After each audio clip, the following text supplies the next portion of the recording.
de Movie Scores hoy con una entrevista de lujo realmente. Estamos acá con Iván Martínez La Cámara, compositor, entre otras cosas, de la música de la serie La Casa de Papel. ¿Cómo estás, Iván?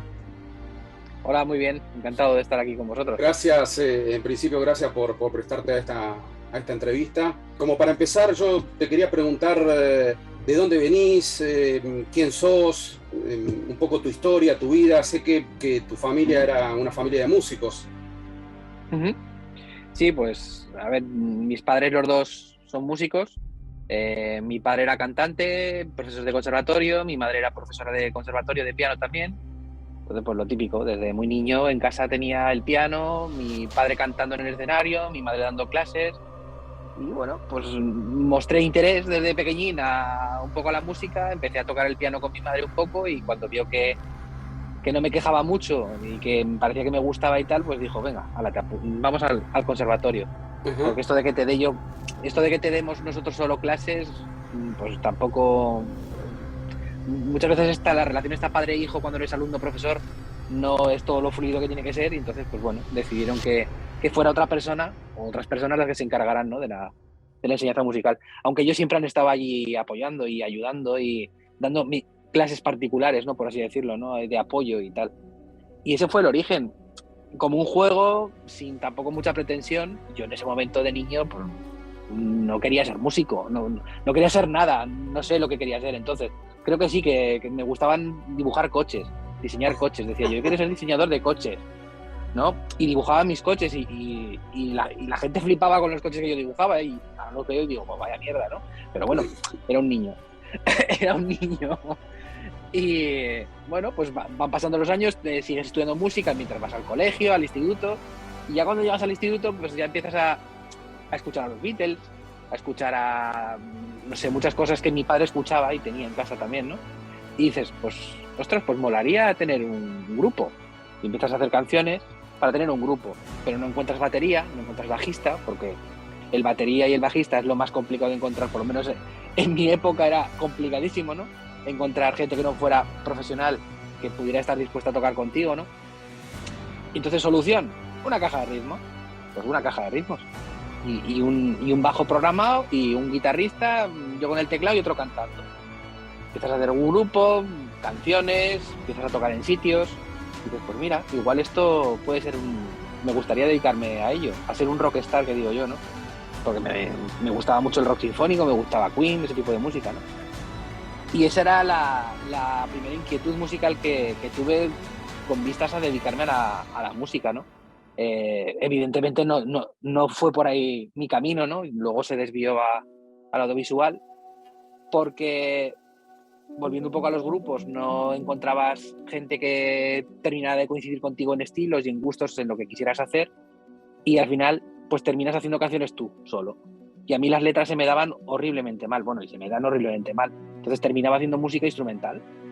Música, pues lo que yo también escuchaba en esa época, Jean-Michel Jarre, Mike Oldfield, Evangelis, muy orquestal, muy cinemática, aunque no está hecha para imagen, por el caso de Evangelis sí. Y empecé a hacer ese tipo de música. Y por casualidad llegó a oídos de una persona que trabajaba en una cadena de televisión, en Telecinco en ese momento, en el año 97. Llegaron músicas mías porque nos conocimos en internet, en un chat y tal. Y dijo, pues mira, tu música podría servir para fondos de programas o para anuncios y estas cosas, ¿no?, de la cadena. Empezaron a colocarla, me empezaron a pedir músicas, cada vez más, hasta que dije, pues mira, igual esto del audiovisual está bien, ¿no? Ese fue mi primer contacto profesional. ¿Cómo fueron tus inicios dentro de lo que es el audiovisual o, en definitiva, la televisión? Empezaste con la música de Un Paso Adelante en Bueno, 2003. fue antes. ¿Fue Sí, antes? fue antes.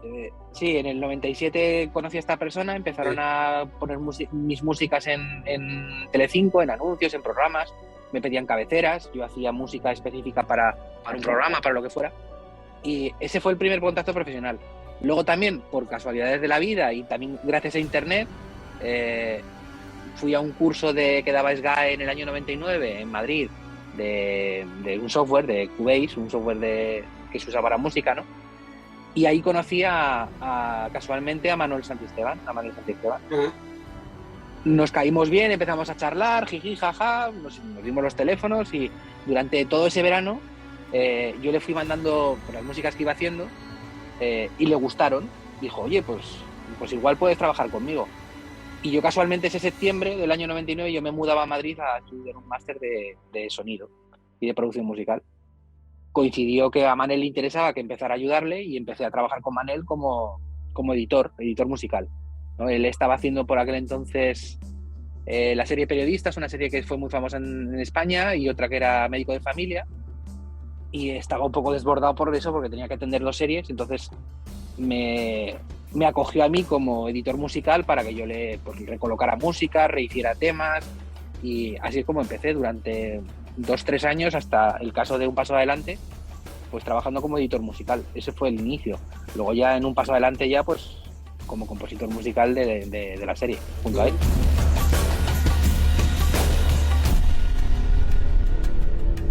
Y con Manel, bueno, obviamente llegaste a mantener una relación profesional, y me imagino que de amigos, ¿no? Porque deben ser amigos. Sí, claro. Trabajando juntos, incluso hasta último momento ahora Sky Rojo también lo hiciste con él. Sí. Obviamente La Casa de Papel, Vis a Vis. ¿Y cómo es la forma en que encaran los proyectos y cómo se reparten, un poco lo dijiste, pero cómo se reparten el trabajo, ¿no? Porque componen los dos juntos o se reparten algún tipo de tarea específica cada uno. Por los plazos de la televisión hay que dividirse. Entonces hay que hacer 40 cues por capítulo, pues hay que repartirse. Tú haces estos y yo hago los otros. No hay otra opción, porque con los plazos que hay no daría tiempo a hacer la música al nivel que se nos exige. A otro nivel, pues a lo mejor una persona sí lo podría hacer, ¿no? Ahora, sobre todo más a los... Perdona que te interrumpa. ¿Eso no provoca o no ocasiona algún problema en cuanto a los estilos? O sea, ustedes no pueden, al trabajar determinada cosa cada uno, tienen que estar pensando en un determinado estilo para que la música encaje, ¿no? Son muchos años ya trabajando, entonces ya nos conocemos, sabemos cómo trabajaría uno, cómo trabajaría el otro. Hombre, también se habla, ¿no? Claro. Aunque la secuencia X la haga uno, se ha comentado lo que hay que hacer, lo que no hay que hacer. Antes de empezar una serie ya tenemos un planteamiento de lo que va a ser la música, que luego puede variar, porque la serie te lleva a otra cosa o porque los directores cambian de parecer, que es bastante habitual, ¿no? Pero ya tienes un planteamiento de inicio en cuanto a sonoridades, en cuanto a instrumentos que vas a utilizar. En esta va a haber orquesta, en esta no va a haber orquesta, en esta va a ser más electrónica, menos electrónica. Entonces ya tienes una vía de donde partir que ya es una base. También a veces, no siempre, antes de incluso ver imágenes, hacemos algún tema. No por nosotros, porque a nosotros estamos ya tan acostumbrados a trabajar sobre imagen que ni siquiera nos resulta fácil el hacerlo sin imagen, sino porque los directores ya tengan algo con lo que, pues creo que me va a funcionar o no. Hay veces que lo que haces por adelantado funciona luego con la imagen y con lo que ellos quieren y se usa, y hay veces que no. No es una ciencia cierta. No es como Morricone, como Williams en su época, que trabajaban sobre guión, hacían sus temas y luego montaban la película ya con sus temas. Ojalá fuera así, ¿no? Que fuera... Pero no, aquí se trabaja, es el modelo sastre a medida, al frame. Todo lo que sale en la imagen está pensado, manipulado, cuadrado para que todo coincida al cuadro, al frame.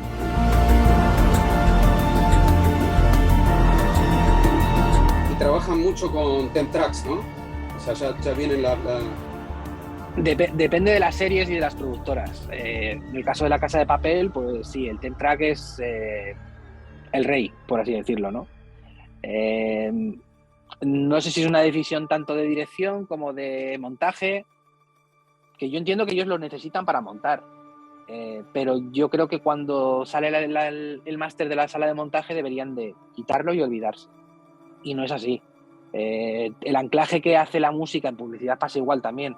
De los temp tracks es muy, muy grande en muchos directores y es muy complicado convencerles que hay que hacer otras cosas, no lo que ellos han puesto, ¿no?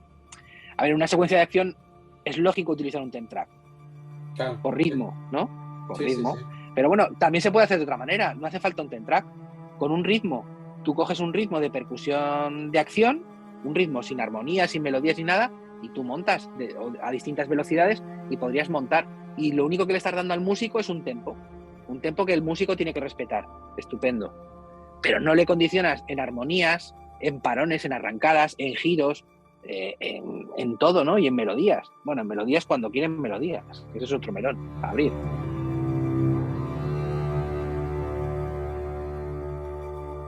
Eso es algo que tenía pensado preguntarte. ¿Qué piensas de la melodía en la música del cine y qué piensas del leitmotiv, que se ha perdido, ¿no? Hablabas recién de Williams, de Morricone, maestros Sí. del leitmotiv, y ahora casi no existen. A mí me parece una pérdida irreemplazable el que no haya melodías y el que no haya leitmotivs. A ver, como todo. Hay sus momentos en los que considero que tiene que haberlos y hay sus momentos en los que no, evidentemente. Pero es un arma muy importante que yo creo que pierden al no utilizarla. También hay que saber utilizarlos bien. No puedes estar utilizando la misma célula melódica repetida tal cual como un jingle constantemente cuando aparece el malo, ¿no? O cuando se dan un beso, menganito y fulanita, y hacer siempre lo mismo, porque eso es un jingle, ¿no? No es un leitmotiv. Existen maneras de hacerlo, modificar las melodías, de variaciones, ¿no? Uh-huh. Entonces, si se hace así, como lo hacían pues como Williams y claro. Morricone y otros muchos, es estupendo. Si lo haces como un jingle, es un horror, porque entonces se convierte en un culebrón. Sí. Y yo no sé el porqué de no querer ahora melodías y leitmotivs. Hace no mucho leí un artículo, bueno, no era un artículo, era una opinión de alguien en un foro de internet, un músico top americano, que tenía su teoría. Y yo la he aceptado como que podría ser plausible. Él comentaba que todo esto viene de Hollywood, de hace 15, 20 años, ¿vale? Que en el caso de quitar melodías y leitmotivs, lo que haces es igualar a todos los músicos. Igualar entre comillas, ¿no? Hacer que ninguno destaque por ser mejor que otro. Uh-huh. Y hacerlos reemplazables. Si hoy no me vale menganito, contrato a fulanito, ¿no? Y en el fondo, si lo piensas, pues podría ser verdad. Si tú haces que todo suene más o menos igual, como está pasando ahora, tú ves las películas de Marvel, ves películas de acción, y es que todas suenan igual. O sea, porque es que todas son iguales. Consigues que todos los músicos sean prescindibles. No haría falta un Williams, no haría falta un Morricone, porque cualquiera lo haría sin ser esa persona y sin cobrar lo que cobra esa persona y sin tener la importancia y la imagen que tienen Williams o tenía Morricone en su momento, ¿no? Y yo lo comparto. No sé si será verdad o será intencionado, pero desde luego que les ha venido estupendamente para eso. Luego son modas también. Es lo que se les enseña en las escuelas de cine a los directores a día de hoy, ¿no? Y si uno hace una cosa, el otro dice, qué guay la película tal. Y si la película tal no tenía melodías y leitmotivs, pues tú arrastras el qué guay, voy a hacerlo igual. Y el otro, y el otro, y el otro. Entonces es un poco la pescadilla que se muerde la cola. Si tú haces una apuesta por una música con leitmotivs y melodías, pues a lo mejor los demás te tachan de antiguo. Claro, sí, eso es un riesgo para los compositores nuevos. Pero coincido contigo, ¿no? Realmente es una pena. Es una pena porque ahí sacaste el tema de Marvel, y Marvel tiene en todo lo que es el universo Marvel, todo en vez de tener un núcleo o un hilo conductor musicalmente hablando, fueron cambiando de compositores, y al final, salvo contadas excepciones como los temas de Alan Silvestri para Vengadores, eso te iba a decir. En América no hay leitmotiv. Sí. Tiene Iron Man, ¿no? Un leitmotiv que más o menos lo fueron respetando, pero es como que se pierde el hilo conductor musical que hubiera sido muy importante, ¿no? A mí me sorprende el caso de Silvestri en Marvel, me sorprende para muy bien, porque además para mí es mi compositor preferido, ¿no? Que considero que pegó un puñetazo en la mesa delante de toda la nueva generación de Giacchinos and Company, que lo pueden hacer estupendamente, pero un señor de 60 y muchos años, que ahora tiene 70 o 71, bueno, no me acuerdo cuántos tiene. No, debe ser 70 y pico de tener fácil, sí. 70 y pico, ¿no? Sí. Bueno, pues pegó un puñetazo en la mesa diciendo: aquí estoy yo y soy mejor que vosotros. Y con Leitmotiv hago mi trabajo mucho mejor que vosotros. Sí, bueno, Giacchino es de esa escuela. Lo que sí, pasa bueno, es que evidentemente no le deben pedir eso. Silvestri tuvo la valentía de, como decís vos, de golpear la mesa y decir esto lo hago así y punto, y le salió espectacular. Me llamo Tokio. Pero cuando comenzó esta historia, no me llamaba así.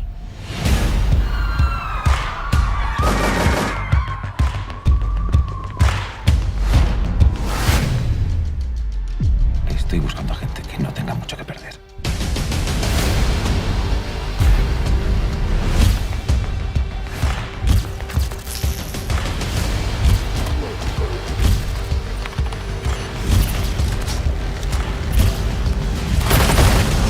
¿Cómo te suenan 2.400 millones de euros?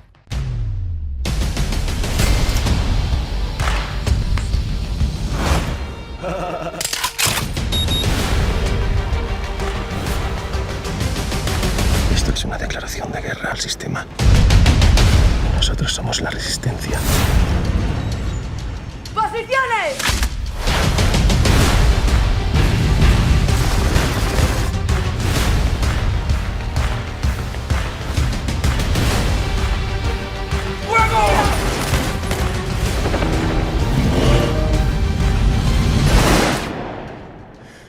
Y así fue como empezó todo.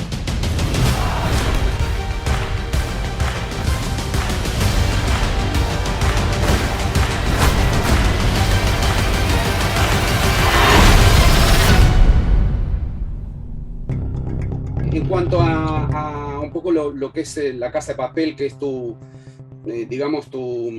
caballito de batalla, no sé si estás orgulloso o en algún momento, porque a veces los compositores dicen, bueno, esto está muy bueno, pero no es lo que yo quería hacer, entonces, y es lo que me están pidiendo. No sé si estás orgulloso de La Casa de Papel, era lo que querías hacer, te quedaste con las ganas de hacer otra cosa. Y bueno, ¿qué concepto musical usaste para La Casa de Papel? ¿Pudiste crear o te impusieron todo? A ver, empezando por el final. Pude crear y me impusieron muchas cosas. Las dos cosas. No te sabría decir a qué porcentaje, porque ha ido variando. Nosotros al principio, con La Casa de Papel, hicimos una propuesta que era un poco más orquestal, bastante más orquestal que lo que fue al final, ¿no? Estaba un poco más en la línea de las películas típicas de robo de bancos, ¿no? De los heist americanos. Ocean Eleven. No, en los más orquestales, en Carter Burwell, ese tipo de cosas. Ok, sí. Y la verdad que en un principio les gustó mucho lo que se hizo por adelantado y se hizo el primer capítulo en esa línea y gustó mucho. Llegó el segundo capítulo, entró un segundo director, porque en las series pues te puedes encontrar 4 directores perfectamente por temporada y es que no me gusta, es que no lo quiero tan orquestal. Convenció a toda la cadena de mando de la serie y hubo que dar un vuelco y cambiar muchas cosas, sobre todo de sonoridades, ¿no? De olvidarte de las cuerdas y las trompas acústicas, de los metales acústicos, hacerlos más sintéticos, apoyar más los sintetizadores, que es lo que al final en lo que se ha quedado, ¿no? Durante las 4 primeras temporadas, perdón. Pero sin embargo, ahora en la quinta ha habido otro cambio de paradigma. Y el cambio de paradigma ha sido, vamos a hacer un tráiler continuo de 40 minutos por capítulo. Un tráiler con un montón de efectos de tráiler y de momentos orquestales, porque la música de tráiler a día de hoy es así, ¿no? Un montón de efectos de chimpampunes que llamo yo, y luego pues una melodía pegadiza en la que hay, si la hay, o efectos de sonido y diseño de sonido. Entonces, a lo largo de la serie ha habido que ir modulando un poco esas peticiones. El encajar a hacer lo que a uno le gusta con lo que te piden, pues es complicado. Morricone lo decía, que él lo pasaba muy mal porque tenía que agradar al director, agradar al que ha escrito el guión, que normalmente no era el director, al estudio, al público y a él. y no traicionar a ninguno de toda la cadena.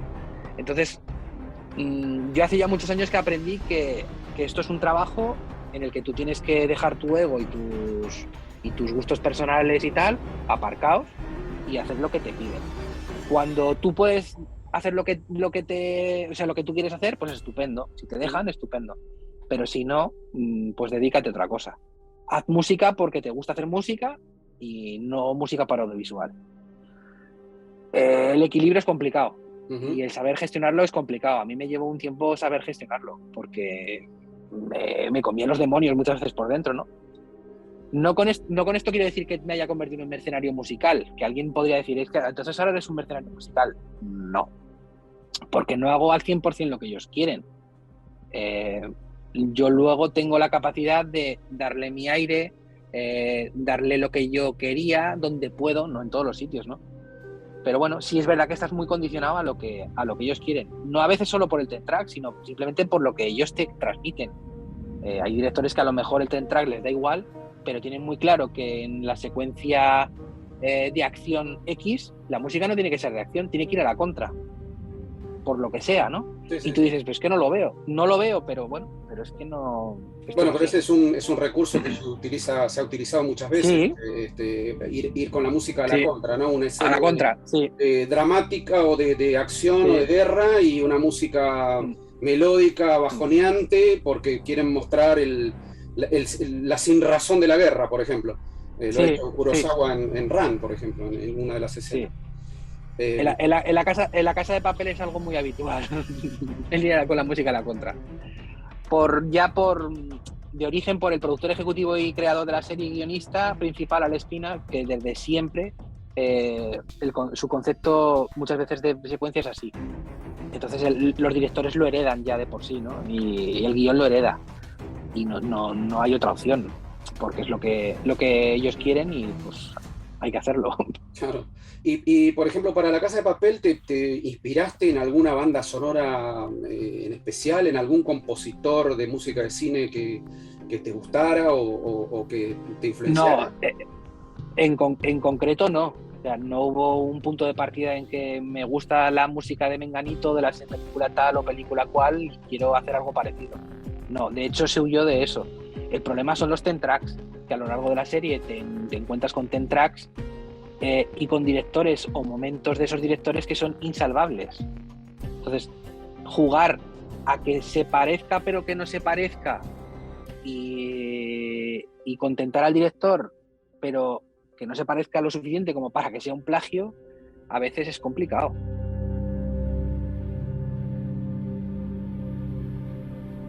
¿Y qué papel juega en tu trabajo usualmente la inspiración? Por ejemplo, en La Casa de Papel. ¿Te pudiste inspirar dentro del marco que te exigían? Con los plazos que nos dan... Nos queda tiempo para inspiración. Es que no me lo planteo. Yo me acuerdo que hace no mucho, en una charla que di en una universidad, me preguntaron: ¿y qué haces cuando te bloqueas? Digo, es que no tengo tiempo para bloquearme. O sea, tengo que tirar para adelante. Tengo que tirar para adelante, no... Pues los años, la experiencia te hacen tener oficio y pues bueno, y lo sacas por un lado o por otro. Pero en los inicios de temporada sí que hay un poco más de tiempo para pensar e inspirarte. Vamos a decir, inspirarte, ¿no? Y plantearte cosas. Pero cuando llevas 2-3 capítulos que los plazos se empiezan a cortar porque se han retrasado en rodaje o han tenido problemas, o ahora con el COVID han estado una semana parados en rodaje porque no podían rodar porque el actor o los actores tal estaban enfermos. Entonces, esos lapsus de calendario los sufre los últimos de la cadena. El músico, el de sonido y el de corrección de color, y los VFX normalmente, ¿no? Son a los que sus calendarios siempre les van quitando días porque los de antes se han retrasado. Y usualmente, ¿cuánto tienes de tiempo entre episodio y episodio? ¿Y cuánto tiempo tienes para construir tu banda sonora para un episodio, no? Pues normalmente en las últimas temporadas de La Casa de Papel han sido unos 15 días. Algún capítulo se ha estirado a los 20. Pero también ha habido alguno que han sido 10. O sea, ha ido un poco modulando. Sí es verdad que, por ejemplo, el último capítulo de La Casa de Papel tuvimos un mes y poco. Pero no por nosotros, sino porque VFX no había terminado la cantidad de disparos y de efectos digitales que había, y entonces, como no habían terminado, ese tiempo lo pudimos aprovechar nosotros para extendernos en la música, ¿no? Pero el tiempo es muy ajustado, porque 15 días para 40 minutos de música es una barbaridad. Y si tú has visto el nivel de intensidad de la música de La Casa de Papel, es más barbaridad todavía, ¿no? Sí, pero además es constante, o sea, es una música constante todo el tiempo de fondo. Sí, ese es otro problema heredado a día de hoy de muchos directores, de bañar todo con música. Yo en muchos de los momentos no pondría música. Claro. No pondría música. Porque eso era algo que pasaba mucho en la época de los 40, ¿no? Donde estaba Alfred Newman, Max Steiner, que justamente la onda era todo el tiempo música atrás. Y eso después se fue variando, y ahora aparentemente volvió. Sí, volvió, pero eso tiene una explicación, o yo creo que tengo que sé que es la explicación porque lo he visto en las salas de montaje, por lo menos en las series, y es un capítulo no lo monta un solo montador, lo montan 2-3 montadores, ¿vale? Se reparten las secuencias por lo mismo, por cuestión de plazos y de tiempos, ¿no? Se reparten las secuencias, tú montas estas, yo monto las otras. Y además cada secuencia la supervisa el director célula a célula, o sea, una a una. Me explico. Montó la secuencia de Berlín llegando al hotel donde descubre que su mujer le pone los cuernos con su hijo. Pues esa secuencia la montan como una célula aislada. Cuando tú montas una secuencia como la célula aislada, necesitas música en la secuencia. Porque estás viendo una mini película, ¿vale? Claro. Luego montan otra secuencia. Otro montador, o incluso el mismo montador, vuelve a montar su secuencia con música porque es una célula aislada y necesita música, ¿vale? Montan así todas las secuencias del capítulo, que tiene 30 o 40 secuencias. Y luego hacen un montaje, un pegado de esas secuencias. Estaba aquí, estaba allí, ahora estará dividido en 2 y inserto en medio una, sus tejemanejes. Pero las músicas se quedan. No tienen el ejercicio, no hacen el ejercicio de cuando tienen el pegado del capítulo decir, aquí sobra música, aquí también, ¿sabes? Ese es el problema.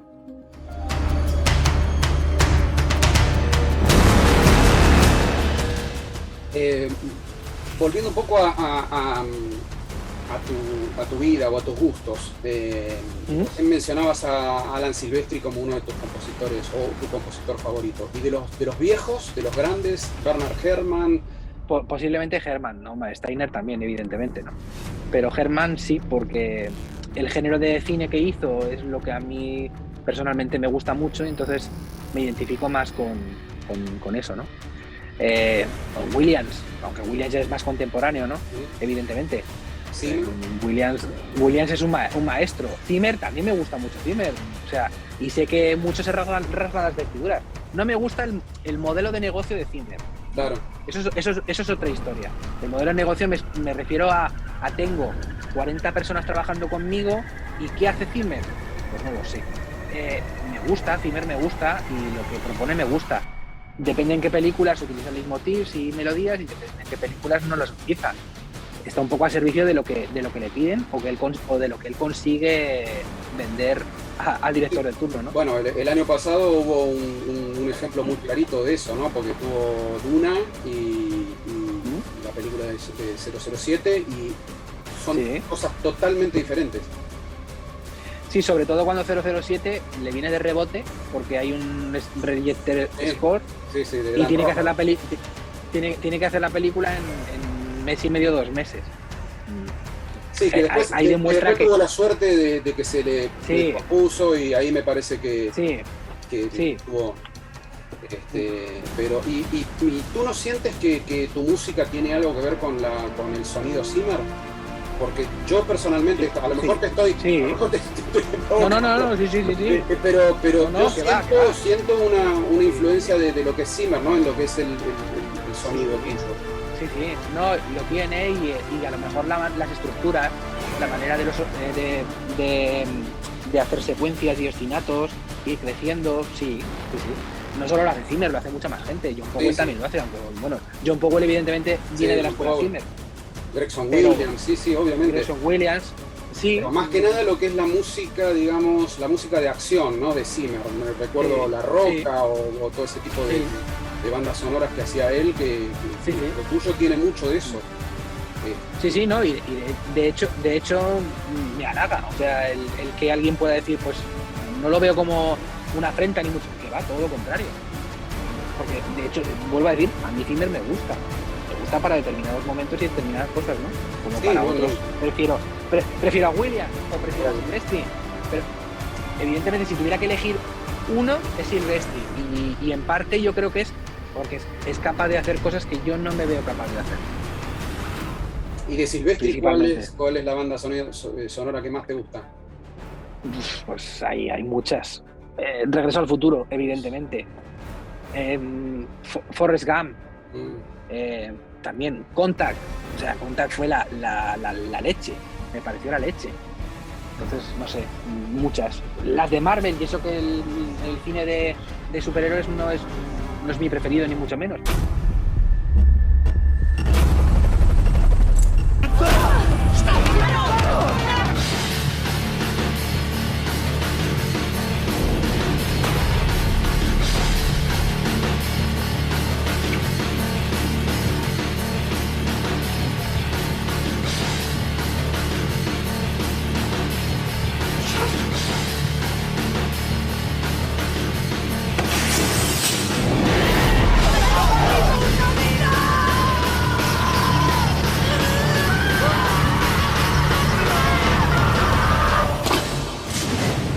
Para Vis a Vis, ¿tomaste como referencia alguna música de alguna de las películas que tengan que ver con esa temática? Por ejemplo, se me ocurre Cadena Perpetua, la de Frank Darabont, que tiene música de Thomas Newman, o Prison Break, por ejemplo, de Ramin Djawadi, ¿o no? No. De hecho, el planteamiento fue totalmente distinto. Querían una música muy atmosférica, por lo menos en principio. Como hablaba antes, una cosa es lo que primero plantean y luego lo que llega a ser la serie, ¿no? Y planteamos algo mucho más atmosférico. De hecho, compusimos 5 sistemas en inicio, sobre guión, antes de ver una sola imagen, muy atmosféricos, y montaron el primer capítulo entero con esos 5 sistemas, repitiéndolos y haciéndoles ediciones. Ha sido la primera vez en mi vida que el primer capítulo prácticamente no tengo ya ni que trabajar. Fue un trabajo ya más técnico que otra cosa, ¿no? Y alguna secuencia que hubo que hacer, pero bueno, poca cosa. Y era todo muy, como decía, muy atmosférico. Y las referencias que nosotros les planteamos, pero ya no tanto porque se pareciera nuestra música a ellos, sino para que los directores necesitan tener una referencia muchas veces más visual que musical, ¿no? Recuerdo que una fue la película Drive, y las músicas de Cliff Martínez, pero por el estilo, todo como muy, ¿Esa la tuviste muy en ambiental. cuenta? Sí, no. O sea, no nos pusimos a escuchar la música de Cliff Martínez y de Drive para hacer algo parecido. Simplemente les dijimos, este es el estilo que creemos que va a funcionar y les enseñamos en un principio varias secuencias de la película. Dijeron, bueno, vale, haced algo, a ver qué tal. Entonces hicimos una propuesta nuestra que no se parece en nada a Cliff Martínez, ¿no? Se parece en el estilo. Es como si me dices, pues hago música orquestal o hago música electrónica, ¿no? Entonces nosotros decidimos hacer ese estilo y de ahí partimos. Lo que pasa que luego Vis a Vis, pues como todo, lleva a muchos sitios. Lleva momentos de mucha acción en la que hubo que hacer cosas más electrónicas de acción, momentos de sentimientos en los que hubo que hacer cosas más sentimentales, ¿no? En el que nos fuimos a cosas más de piano, siempre intentando evitar un poco la orquesta, aunque bueno, la cuerda siempre está ahí al final presente en muchos sitios, pero no hubo algo como muy marcado en lo que fijarse desde dónde empezar, ¿no?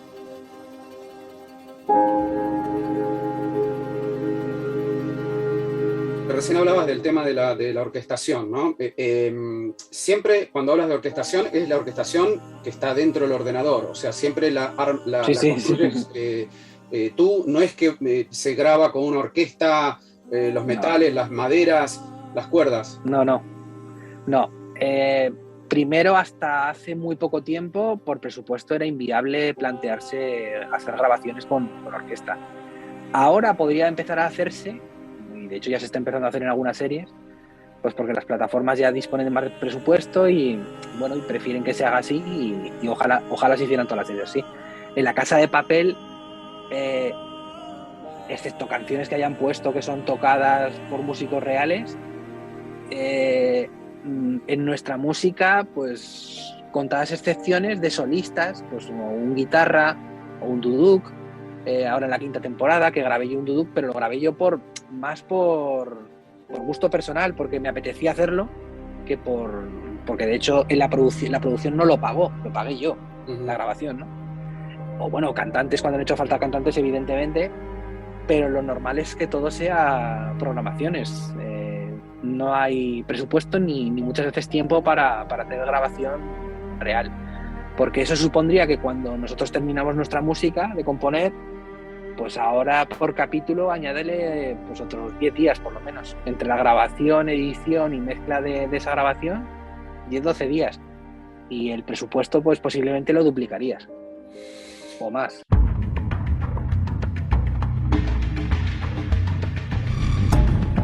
Te hago una pregunta que me llamó la atención, un dato. En tu website, hay una música o figura una música de Jack the Ripper de 2009, pero no está en IMDb. O sea, ¿qué es? ¿Era una película, una serie? ¿De dónde? Porque... Era una... Bueno, por la duración ya se podría hablar de película más que de corto, porque eran como 25 minutos 30. Uno de esos encargos extraños en los que todos los compositores antes o después se encuentran, y es hacer música para un parque de atracciones. Te puede llamar Disney, que no es el caso, y hacer la música del Star Tours, ¿no? Como hizo Richard Bellis en su momento, ha hecho ahora Giacchino, creo que es el nuevo que se ha encargado de hacerla ahora. O te pueden llamar de la Casa del Terror de Londres para que hagas la música de una película que se llama Jack the Ripper, que ponían antes de que la gente entrara en la Casa del Terror una proyección de 25 minutos, muy cuidada y además muy bien rodada por un director que a día de hoy es famoso, pero que no voy a dar el nombre porque él nunca ha dicho que ha hecho el trabajo y considero que no quiere decirlo. Yo sí lo digo porque a mí todos los trabajos que hago me parecen igual de honrosos y entonces no lo oculto. Pero bueno, un director de los que hoy en día está partiendo la pana fue el que lo dirigió. Se rodó en Rumanía, en unos estudios que hay en Rumanía que simulan la época de finales del siglo XIX, principios del siglo XX, con calles, interiores, exteriores, una pasada de sitio, y con actores bastante conocidos también. Entonces, pues fue un trabajo distinto, muy distinto. Uno de los pocos trabajos en los que sí que he tenido libertad plena y hice lo que yo quise musicalmente. El encargo era muy claro, esto es lo que hay, esta es la imagen, esto tal. El director no dijo nada, no pidió nada, porque el que decidió fue el cliente. El director no pintó absolutamente nada. No sé si al director le gustó la música, no le gustó, no tengo ni idea. O sea, sé que al cliente, al productor le gustó, pues suficiente. ¿Y ese espectáculo, digamos, existe en la actualidad? ¿Es un parque de diversiones? ¿Es sí, bueno, sí, es una especie de museo de cera, una cosa así? Sí, yo la verdad que no he estado allí. Quería haber ido hace unos años, pero no pude ir. No sé si seguirá en vigor o no el sitio. Hombre, era un sitio muy asentado y con muchos años ya de funcionamiento. Supongo que seguirá.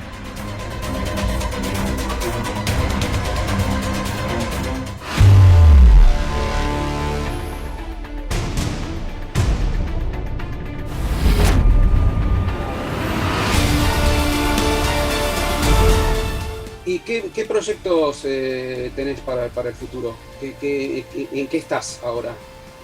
Bueno, pues que se puedan decir, porque ese es el problema. Ese es el problema a día de hoy de las plataformas, que no puedes decir.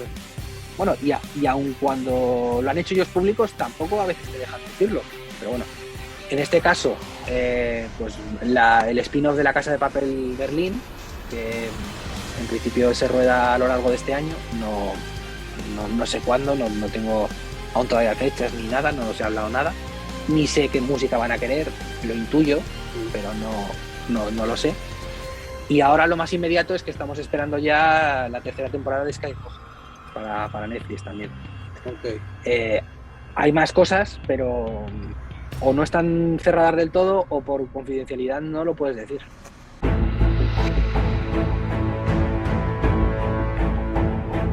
¿Qué aspiraciones personales tienes para tu carrera? ¿Te gustaría trabajar para otros países? ¿Te ves con alguna proyección internacional? ¿Hollywood, la televisión americana? A ver, yo nunca me he planteado, a lo largo de mi vida profesional, no me he planteado demasiado objetivos.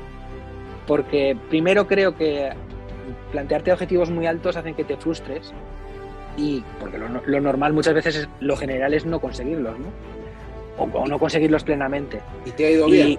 ¿Te ha ido bien así, con ese planteo? Y me ha ido bien. O sea, no me puedo quejar, vamos. Sería para matarme si yo me quejara, evidentemente, ¿no? Bueno, entonces, también tiene que ver el talento, ¿no? Sí, bueno, y la suerte. La suerte, si no, tú puedes ser estupendo, pero si no estás en el momento adecuado y en el sitio adecuado, te quedas estupendo en tu casa. Sí, o haciendo cine de autor o cortos de directores que no tienen recorrido o proyección, ¿no? Y podrás hacer bandas sonoras estupendas, pero si no has tenido ese golpe de suerte, pues no pasas de ahí, ¿no? Entonces, pues bueno, yo no me planteo, si a mí me llaman de un sitio u otro, pues yo valoraré, y si me gusta el proyecto, si en ese momento puedo hacerlo, si las condiciones económicas son buenas, pues ¿por qué no? De hecho, sí han llegado propuestas de Estados Unidos y de países árabes también, para hacer series y hacer cosas, de Alemania, de Francia, pero bueno, de momento no ha concretado ninguna, o por bien por nosotros o por ellos, y no se ha hecho nada. Pero vamos, el sueño americano no está dentro de mi pensamiento. Ajá. ¿Y qué te gustaría hacer? ¿Lo que estás haciendo? ¿Te gustaría hacer alguna otra cosa más? Pues yo estoy muy cómodo haciendo series, porque llevo pues 22 años haciendo series y estupendo. Sí, si saliera una película, pues también me gustaría mucho hacer una peli, un largometraje. Pero tampoco me obsesiona el asunto. Me gustaría hacer cosas a lo mejor también en directo, porque en los últimos 2 años, pues con La Casa de Papel, pues en Tenerife se hicieron 2 conciertos, luego se ha hecho otro en Polonia, hay intención de llevarlo a más sitios y tal, y eso me gusta, ¿no? Porque además también hace que te acerques a gente. Bueno, yo a ti te conocí en Filmucité, ¿no? En este año pasado. Hace 2 años conocí a otras personas de otros sitios o de otros festivales, te llevan al otro, esto hace que conozcas a uno, al otro, y hace que tengas cierta vida social que el compositor habitualmente no tiene, porque está encerrado aquí en la cueva trabajando y no se relaciona demasiado con gente.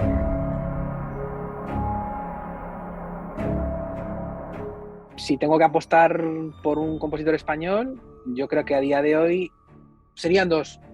Uno sería Arnau Bataller. Su último trabajo en Way Down me parece flipante, y en Mediterráneo, que además está nominado a los Goya y a los Gaudí también, y también a Vanessa Garde. Me gustan mucho las últimas bandas sonoras que ha hecho de las pelis, de La boda de Rosa y otras, y creo que son 2 personas a tener muy en cuenta. Bueno, evidentemente la industria los tiene muy en cuenta porque no paran de trabajar. Pensé que ibas a decir Roque Baños, por la onda orquestal. A ver, ¿no? Sí, Roque Baños hubiera sido posiblemente el que hubiera dicho hace 2-3 años, sí.